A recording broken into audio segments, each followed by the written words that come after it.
In this podcast, two Gen Xers are taking a trip down memory lane, revisiting and reflecting on the cinema of the 1980s.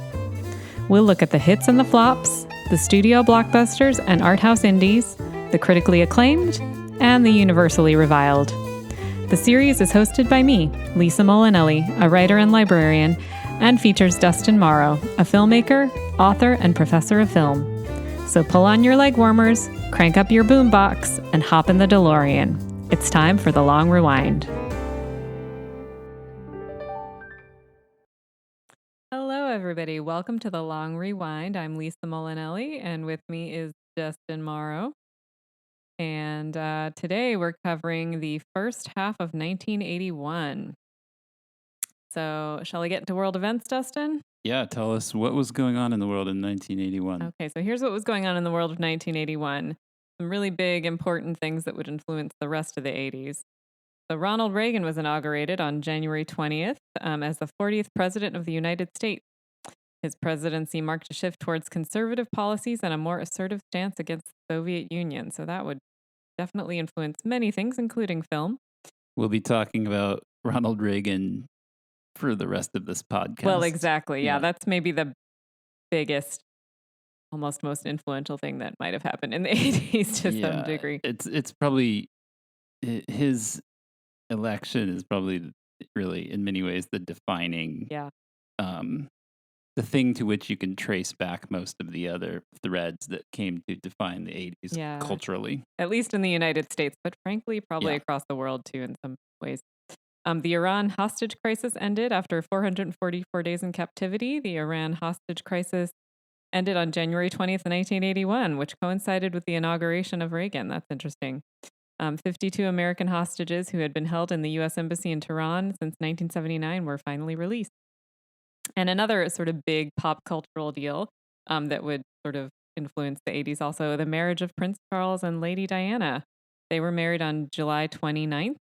In a grand ceremony at St. Paul's Cathedral in London. And that event was watched by millions worldwide. And I feel like that's kind of a pop cultural moment that stretches even to today. You were probably too little to have watched that or have any memory of it, right? I mean, I have you a lot been of... what, 3?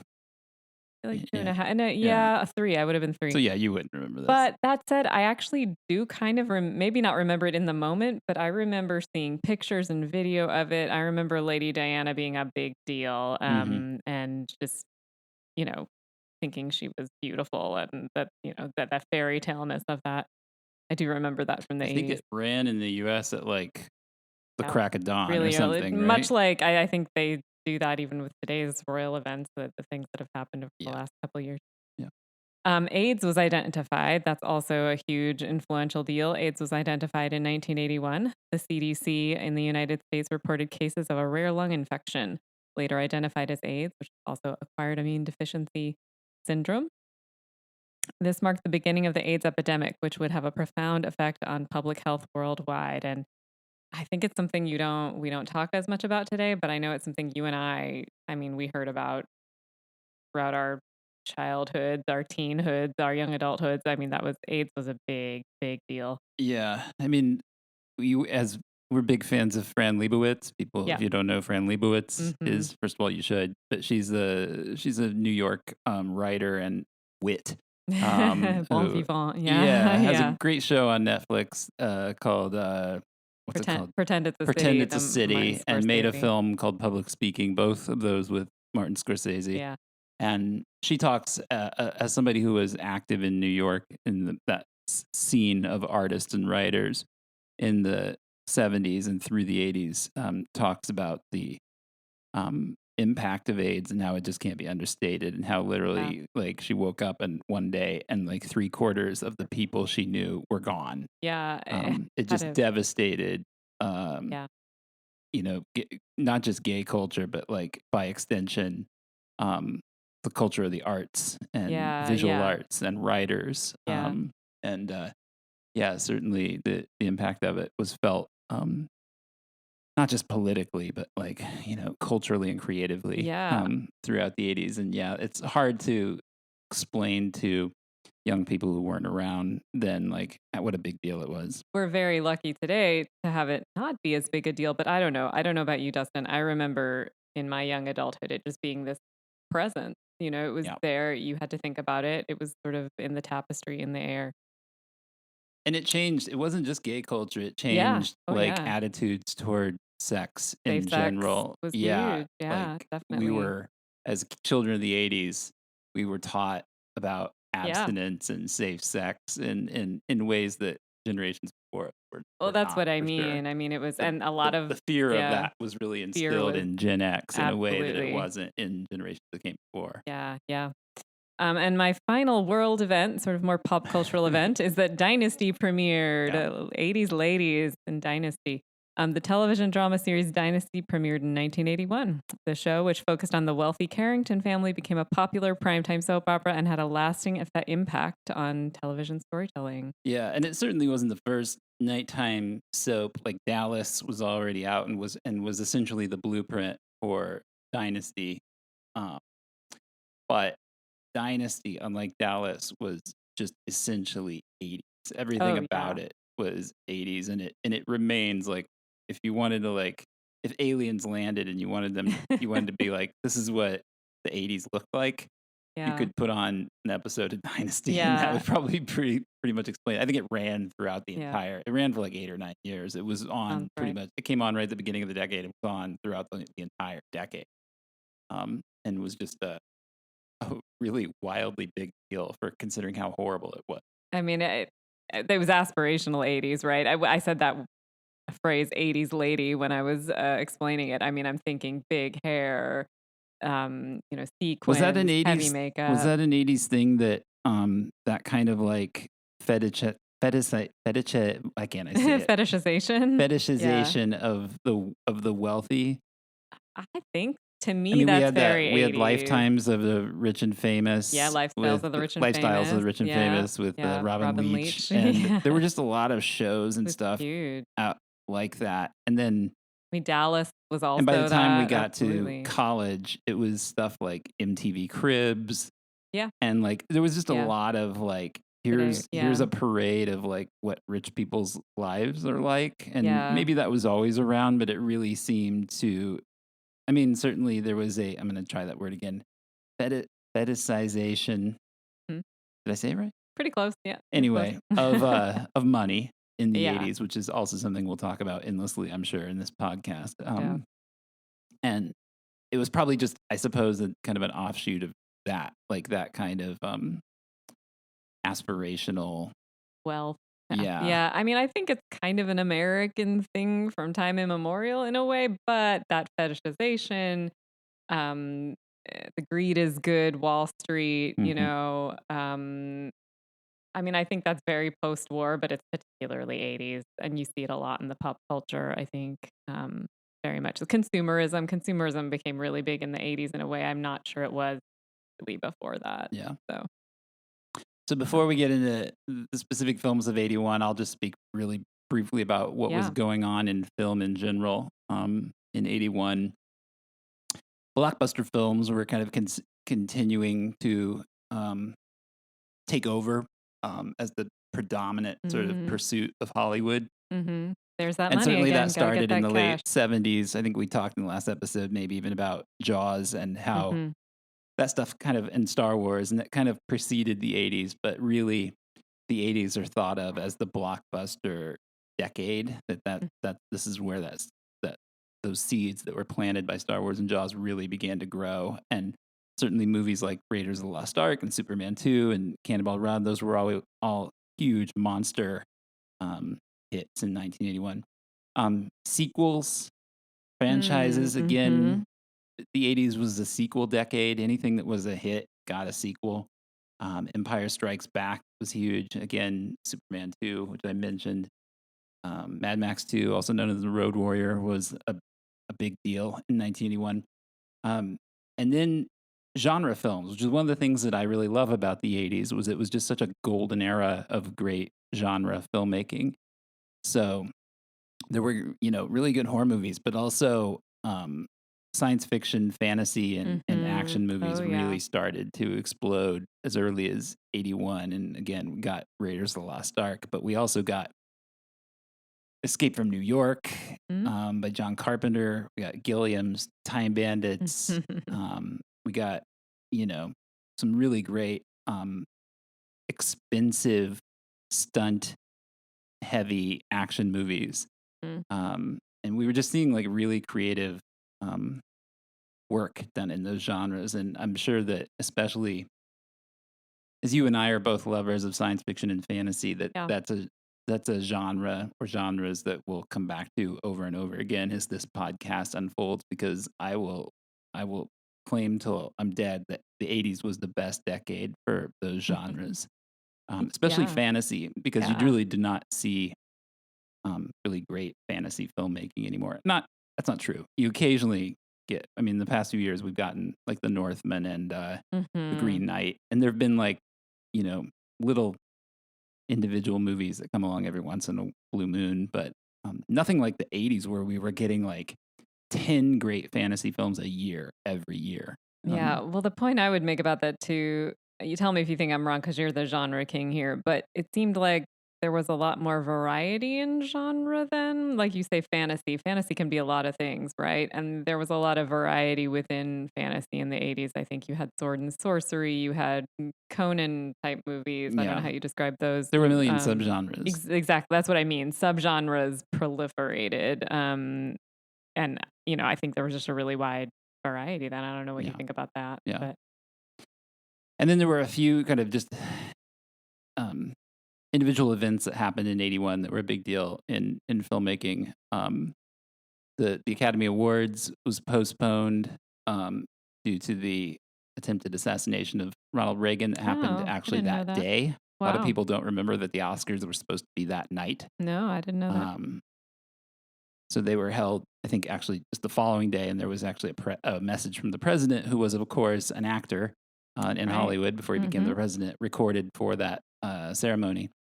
Um, American Werewolf in London came out and was considered a real landmark in makeup effects. It still is like Yeah. one of the best. Not sure it's ever really been surpassed. But it was just that transformation sequence where he turns into a werewolf for the first time was just really, truly groundbreaking.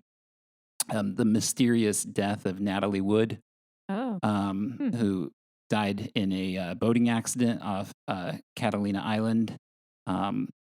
Christopher Walken was on that boat. Oh, wow. Robert Wagner, her husband, was on Right. that boat. Right. And a lot of people think she was, that there was foul play, but nothing has ever Have they been ever, proven. they still haven't found anything out about that? No. Yeah. But as recently as like, I feel like I read an article this year that they were Mm. still they were still looking into it. So Wow. who Wow. knows? Yeah. And then finally, United Artists, which had been around since, the earliest days of film, was a studio had just astronomical losses on a Western called Heaven's Gate the year Oh, yeah. before. Um, and it just killed the company, and they were acquired by MGM. Hmm. So MGM became MGM/UA, I which is remember this. how you and I know that logo through the 80s Yep. when you would see it on Yeah. movies. But that happened in May of 81, Huh. the purchase of UA by MGM. And it was in large part because of the colossal failure of Heaven's Gate, which is still considered one of the biggest bombs of all time. Wow. So let's talk 1981 Yeah. specifically. This is interesting because we're not quite there, but one of the things you'll see is that this gets tough Yeah. It gets, because yeah. it was such a great decade for filmmaking, which is why we're devoting an entire series to it. As we do these episodes where we attempt to kind of summarize and talk about the body of work that was done in a year, we split the years into two parts just to be able to So these won't be like 5 hours long. to account for that mammoth task. But Yeah. we talked about like, should we be doing this like monthly, or should we be doing it Seasonally. seasonally? Yeah. Because there Yeah. are just so many good Yeah. movies. And so we're going to mention a lot of movies here that we love. a lot of movies that are, that, could have entire hour-long episodes devoted to them. Mhm. Um, and we're going to race through them. And that's just the way it's going to have to be. And it's going to get harder to do that as we get deeper into the 80s because, the mid 80s were the best years for film in Yeah.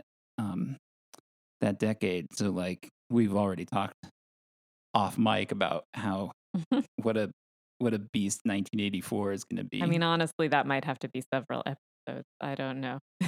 Well, it's a challenge for us too. Yeah. Like, Yeah. we're just gonna have to pick. We're gonna have to pick movies we really love, and Yeah. it'll be a balance of talking about the movies that were key to that year, movies that are important to people, but also like looking at movies that maybe have been overlooked because, Mhm. Because to of the be honest, like blockbusters. it's Yeah. there's I don't know that there's a lot of use at this point in like another couple of podcasters devoting another hour to like Raiders of the Lost Ark. Like, what Right. is there to say Sure. about Raiders of the Lost Ark that 20 million people Yep. haven't already said? And Yep. maybe that's true of all the movies we're going to mention, but I just feel like for my own personal interest and sort of passion for the decade and sharing what I love about it, um, I don't need to like spend 20 minutes telling people how great Raiders of the Lost Ark is. No, There's you just don't have to sell people on that. there's not a big point for that. So I didn't feel this as much in 80, which Uh-huh. still feels to me like largely like we talked about this, how it's part of the 70s. Yeah. And that only Disco was makes still sense. big, Sure. but it's starting to happen and it's going to gain momentum and it's probably going to Mhm. peak in 84. The frustration you'll hear in Lisa's and my voices. Yeah. Well, I think, we'll try to surface some of the smaller movies, even if people talk about them, things that you just don't hear about as much Yeah. too. So, Yeah. yeah. So, having said that, let's before we talk about the kind of unsung gems, movies that we think deserve more attention, let's talk about the kind of key films of the year. Yeah. What were you finding when you were putting together your list? Well, truly, for the first half, there were quite a few, and there are definitely films of note that I think bleed over into my favorites. So I chose three films of note. I tried anyway, and I have Hmm. a few honorable mentions too, if you don't Yeah. mind.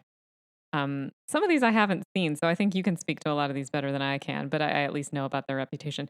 So My Dinner with Andre was one of my films of Hmm. note, which is something I haven't seen, but I'm certainly aware of its reputation. I don't know if you want to say anything about that film. Um. Yeah. I mean, it's for people who don't know what it is. It's a 90-minute movie of two guys having a conversation. Yeah, it's sort of famous for that, and Yeah. I think it's of note because of that. It's something, at least for me, I've heard about in pop culture. It's been referenced Yeah. forever. And Y was sort of really Yeah. stuck out Yeah. at the time, but I'm Yeah. not sure people would if you showed it to like a young person today, they'd be like, "What's the big deal?" Because we've since had I would even say suffered through mumblecore as a genre and a Right. million other kind of indie films about people sitting around talking. Well, and I guess that's what I think is of note about it, right? Because maybe it kinda launched that in some to some degree, I don't know, but you would know better than I, but it's one of those things that stuck in my mind as something I heard about as this very artsy kind of people talking, Yeah. I would think of movie. it more as an outlier just because I think of it Mhm. that what we think of as modern indie cinema where people sit around talking really came like a decade later with Clerks Yeah. Yeah. and Tarantino movies and So then maybe as a young adult in the '90s, that's what stuck yeah. out to me about it, I don't know. It's certainly like the grandfather of that genre though. Yeah, Yeah. so it's important, I think. Yeah. Raiders of the Lost Ark, of course, Mhm. came out in '81 and the first half, and so that's obviously a huge film of note. I What I think didn't occur to me at all as a kid, and maybe a lot of people even to this day don't think about with Raiders is that it was meant to evoke the serials of the 1930s. And yeah, so I it's didn't think about that essentially a at all. remake of Yeah. those old like Mhm. jungle adventure serials from the 1930s. And Yeah. I mean obviously I didn't know anything about those movies when I saw it as a kid Mhm.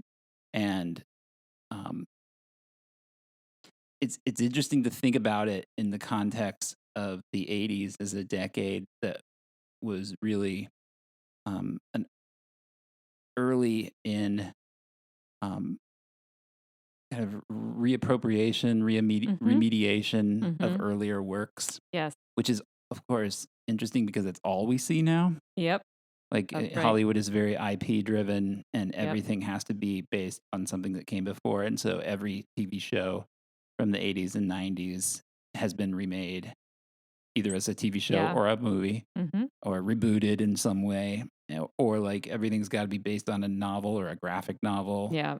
or a comic book or a Yeah. superhero character. And certainly people aren't running out to make stuff based on 1930s serials anymore. Not overtly, no. Yeah. But um, Raiders was weirdly kind of a very early example of that Y kind of filmmaking, and interesting that it should come from Spielberg, who is, Yeah. kind of like the author of 80s cinema in Yeah. some ways.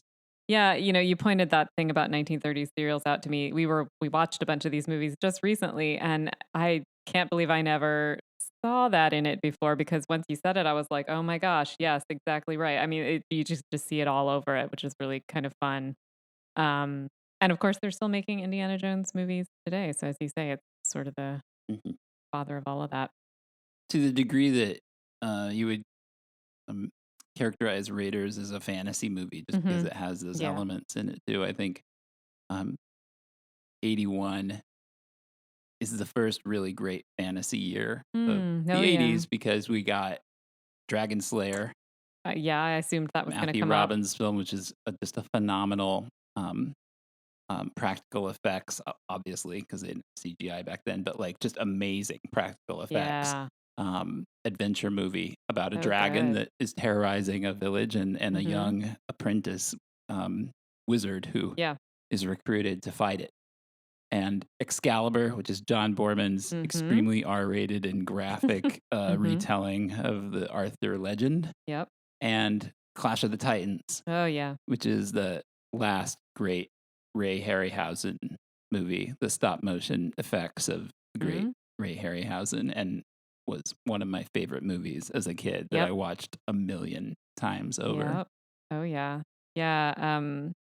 I think that's really true. I'm glad you brought up Dragon Slayer because that's definitely it's a movie I only saw recently, but it's become one of my favorites, and I have it on my favorite list.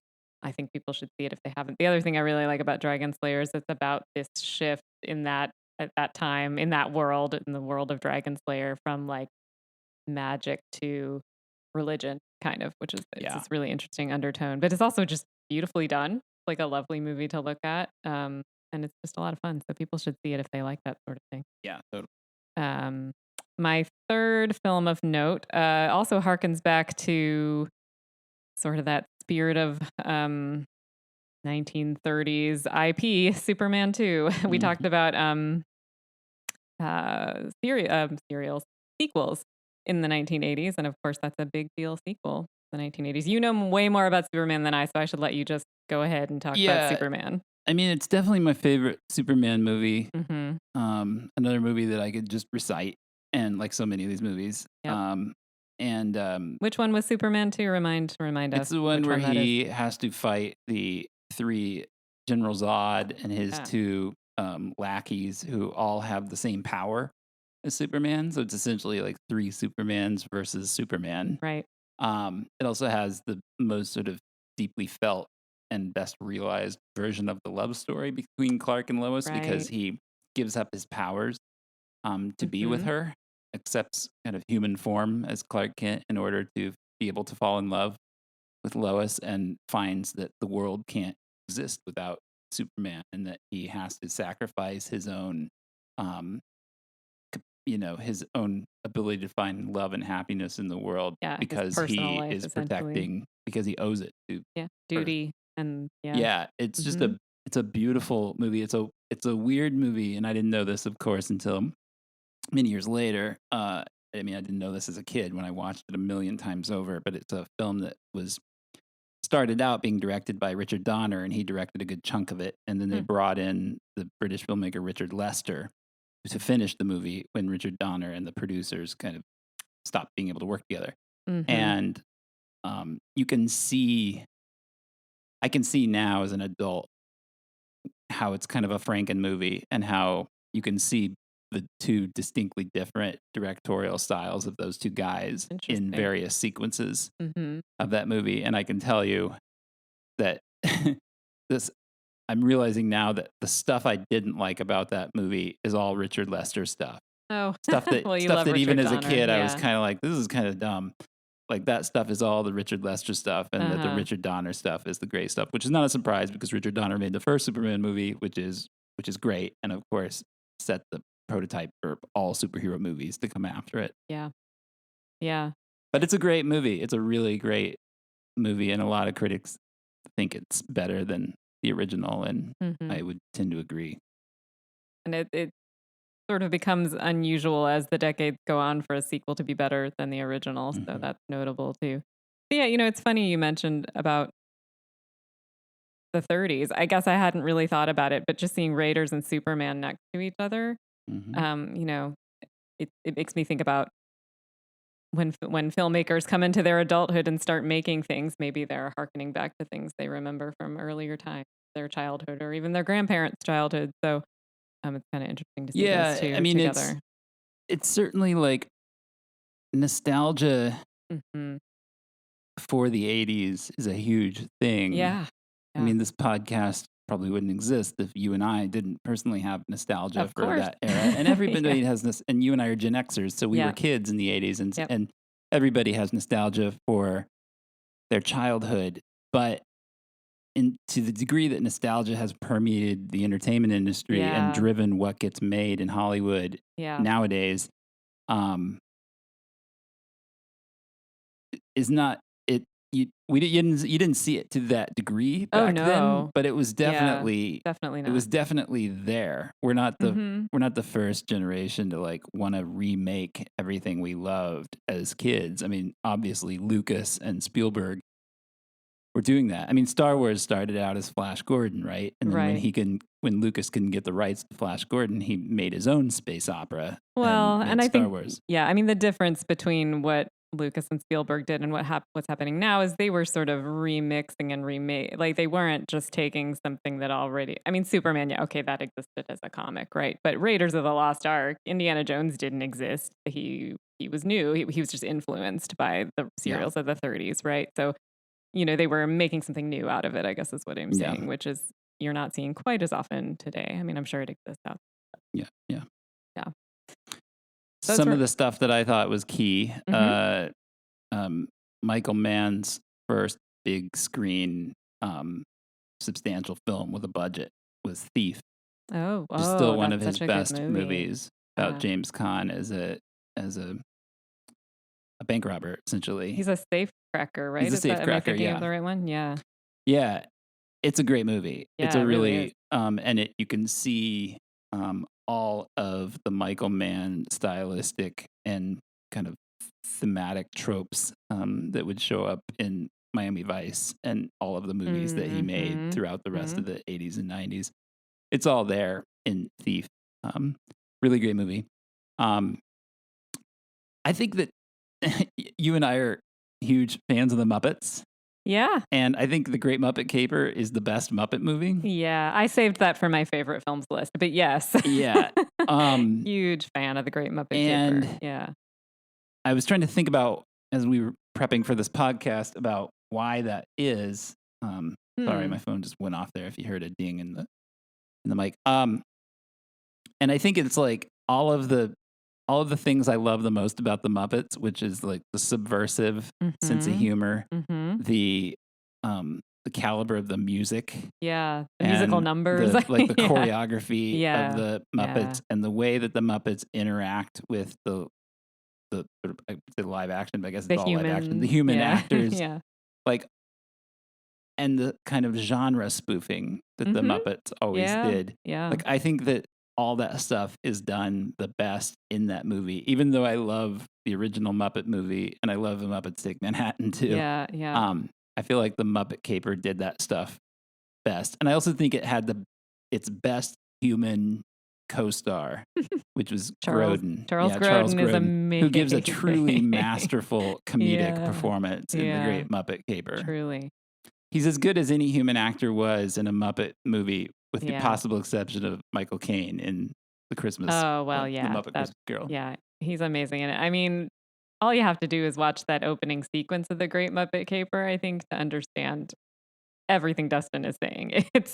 We will just sit there and watch the opening It's a number song lot. about how they're in a movie. How they're in a movie. Like we're making a movie and is it going to be fun? And aren't you lucky to be watching it? Like that's for the essentially first time, the point of the lyrics. Yeah. And it's very, so very madcap and there's a lot going on. I mean, I think that if you've seen the more recent reboot of Muppet movies, what did they call that one? The Muppet, the Jason Segel. Yep. There's a sequence in that movie that I think probably was influeed by the intro to The Great Muppet Caper. But yeah, it's the madcap humor. I mean, it's just so wonderful. Yeah. Watch it if you haven't. Yeah. If you like Muppets, which you should.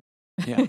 And I think that now, as comedies, like star-driven comedies, have moved to streaming platforms and out of theaters because they're not considered to be kind of financially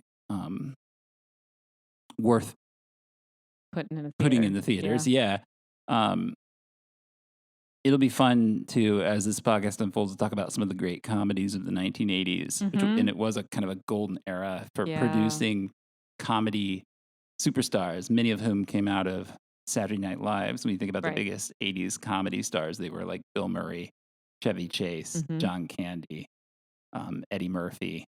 There was a lot of guys that came out of that scene. And 81, was the beginning of that.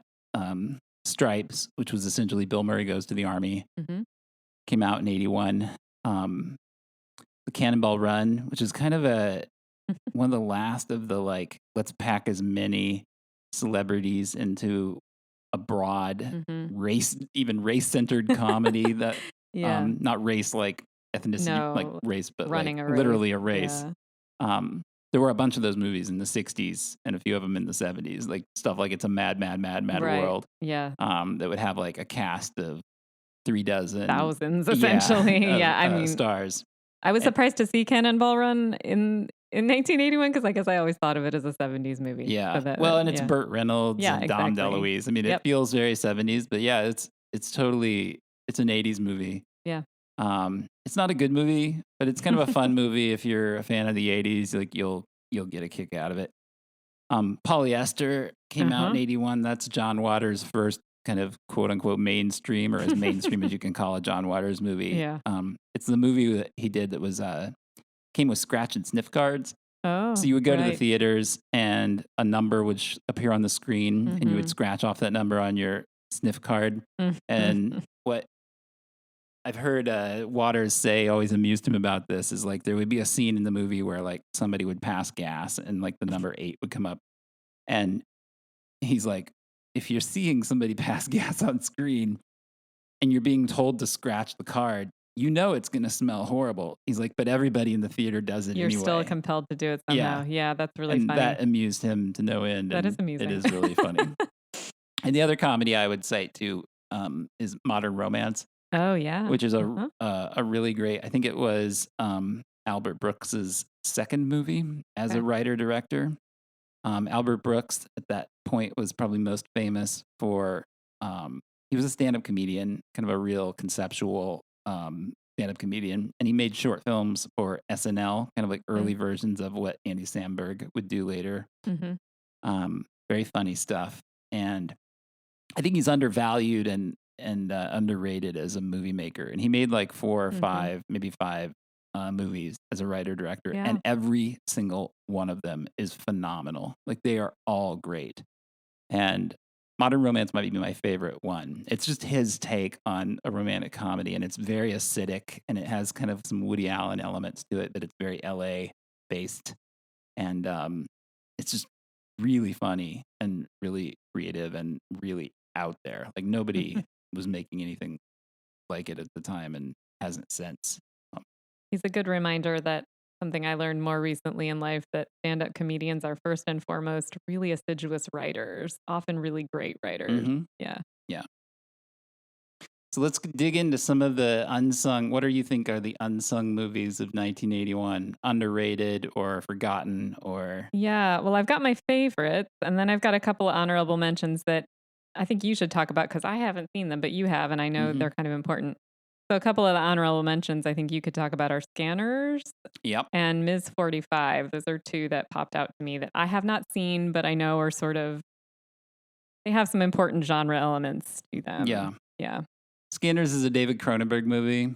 David Cronenberg is a Canadian filmmaker who got his start in exploitation films, stuff like Shivers and Rabid, like pretty gory, grimy, low budget horror movies, and eventually came to start doing kind of big budget versions of those movies like The Fly, and then moved into more sort of pretentious art Mhm. house thrillers like Dead Ringers and History of Violence and Eastern Promises, and Oh, has, isn't it just now, like in the recent years, kind of moving back toward doing more body horror and mhm. stuff that he was really known for in early in his career. Scanners is mostly famous for a scene in which a guy's head explodes, and This is the one thing I know about it. yeah, Yeah. it's Yeah. a really gory, great kind of practical effect. Mhm.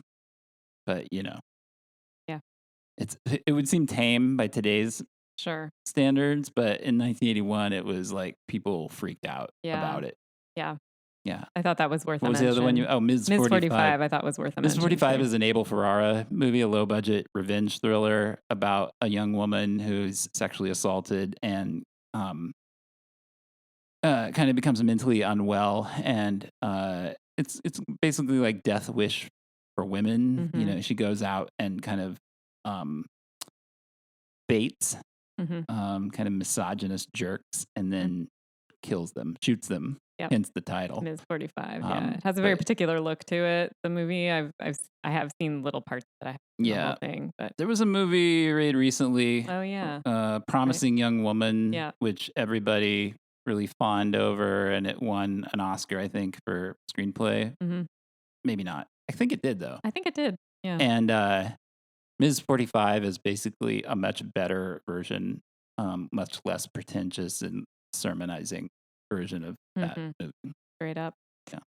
Um So those were some of my honorable mentions that I thought you might want to talk about. But in my sort of favorite Mm-hmm. films, you've Yeah. mentioned a lot of them. Clash of the Titans, I love. The Mm-hmm. Great Muppet Caper, I love. Dragon Slayer, I love. We've talked about those. Unless you might want to talk about Clash of the Titans more. We didn't really talk about that too much. But one I would like to mention that I also love is History of the World Part One, Yeah. the Mel great Brooks. Mel Brooks comedy. And I don't know if there's a lot to say about the '80s, particularly with that movie, but I just love Mel Brooks. And there it was. It's one of my favorites. So many funny numbers in that movie for Yeah. me. I mean, he was a very important filmmaker in the Yeah, 70s yeah, and kind of faded in the 80s, and yeah. He had had this kind and of he had one big Spaceballs. hit, I Yeah, think, in the 80s, which was Spaceballs, Spaceballs. Yep. which was late 80s, I think. And didn't do a lot of note Mm. in that decade otherwise, but he's remained he's a favorite of ours, and He's he's close a to my heart. comedy treasure. Yeah. And History of the World Part One. I don't know. I saw it when I was fairly young and just thought it was. I mean, there's this whole sequence, the dance number, sort of Busby Berkeley dance number about the Inquisition that I just thought was the height of hilarious comedy to me at the time, and still is. I still love it. So, Yeah. um, just love you, Mel. Yeah. The best. So some unsung gems, I think, Mm-hmm. below the radar movies. Yeah. Death Hunt, which is an Oh, adventure yeah. movie set in I believe in the Rocky Mountains, where Lee Marvin is chasing um, Charles Bronson across Mm-hmm. the Rockies, and it's 90 minutes. It's nothing but action. It's two of the greatest tough guys who ever appeared in movies, and it's just a really fun Western. Night Riders, which is a George Romero epic about, it's essentially a retelling of the Arthurian legend Mm. around a group of, how do I even explain this? They're like Renaissance fair performers who go from town to town in these small towns in Pennsylvania, and they put on shows of jousting and Mm. swordplay, but they do everything on motorcycles. Oh, Ed Harris plays the Arthur, the wow. King Arthur in it. Yeah. It's a 2.5 hour Wow. slow moving This sounds so drama. interesting. I've never seen It's this. one This of the sounds so weirdest interesting. movies of the Yeah. 80s. And it was on HBO constantly, which is how I came across it as a Oh, kid. And I was just like, what is this? Like, it's yeah. mystified me even when I was young. It's, but if you like weird, really weird subculture movies, like it doesn't get much more sub than that culture.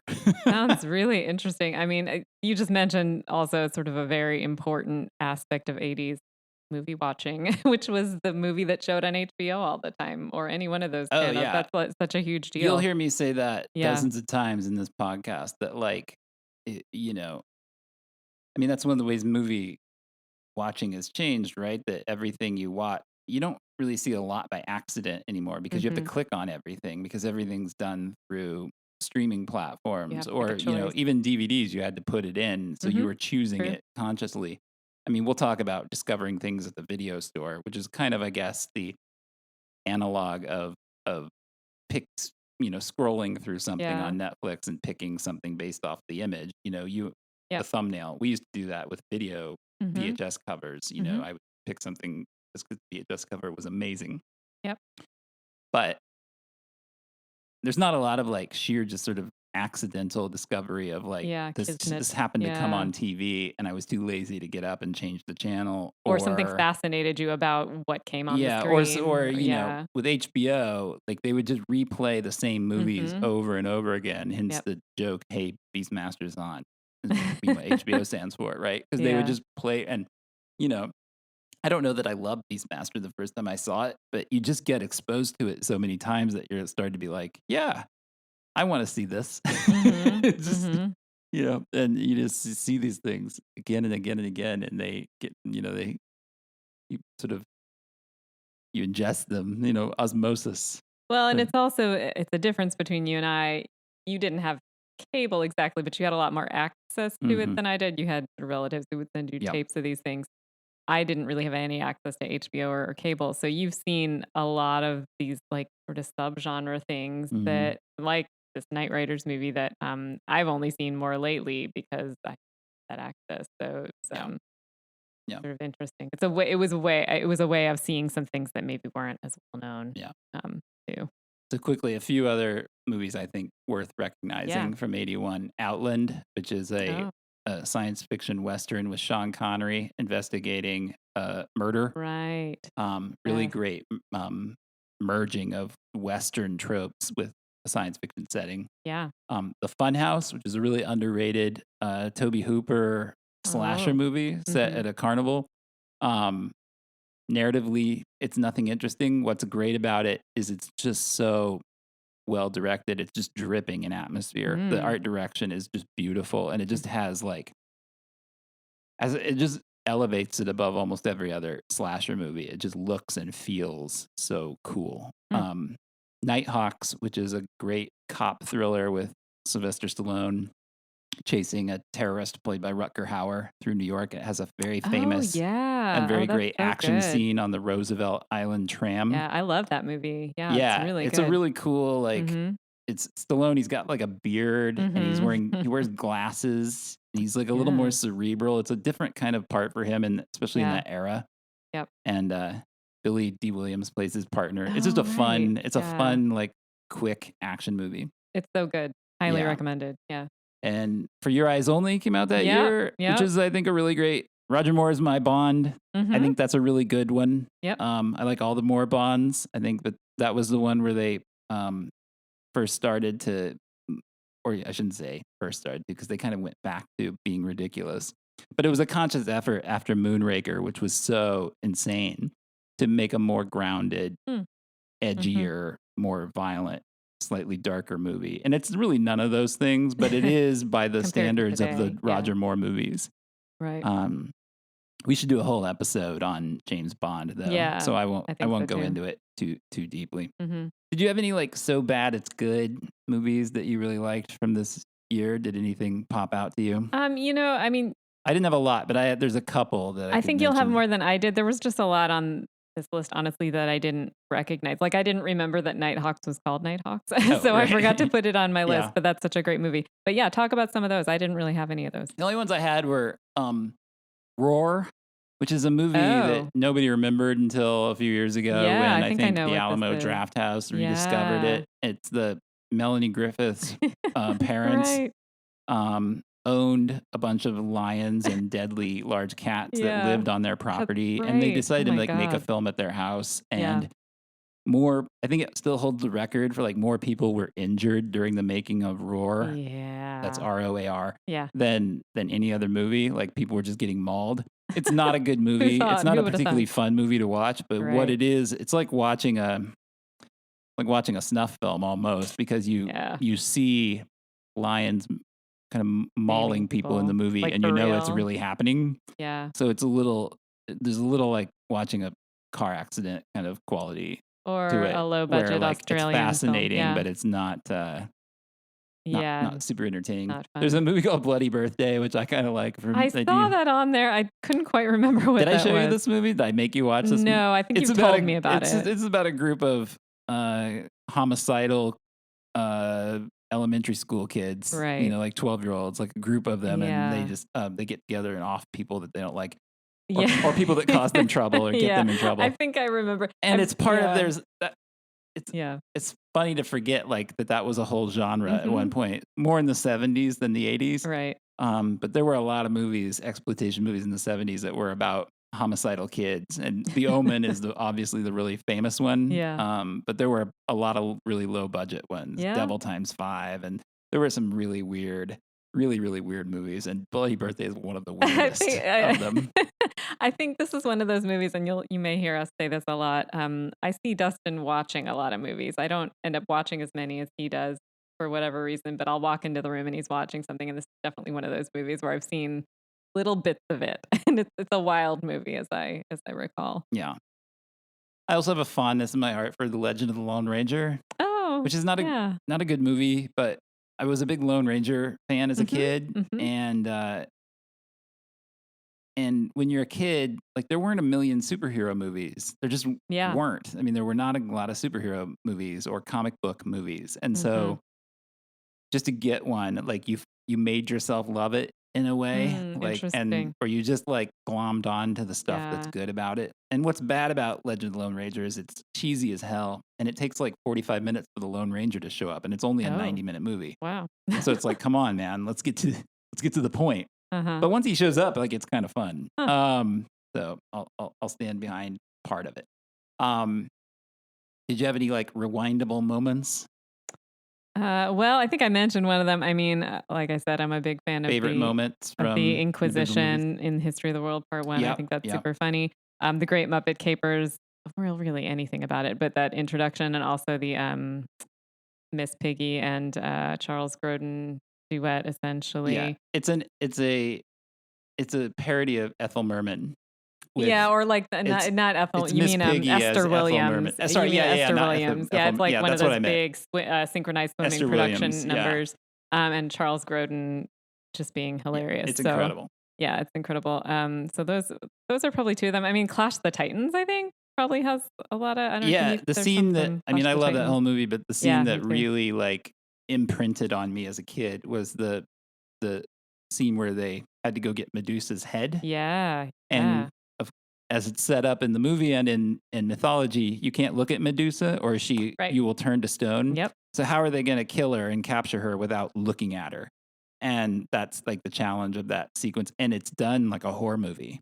And the Harryhausen stop motion animation of Medusa is just amazing. Yeah, it's really just is. amazing. Yeah. So any scene from any of the scenes in that movie that use the Harryhausen animation are incredible. Yeah. The scene where they fight the Kraken at the end is just unbelievable. Yeah. But the Medusa scene is the one that really sticks with me because it's just a great suspense sequence. Right. Yeah. I don't know if this would be rewindable per se, but I love all the Mount Olympus moments with like some really amazing, heavy hitting British actors playing the gods and talking to each other. That's kind of fun too. Yeah.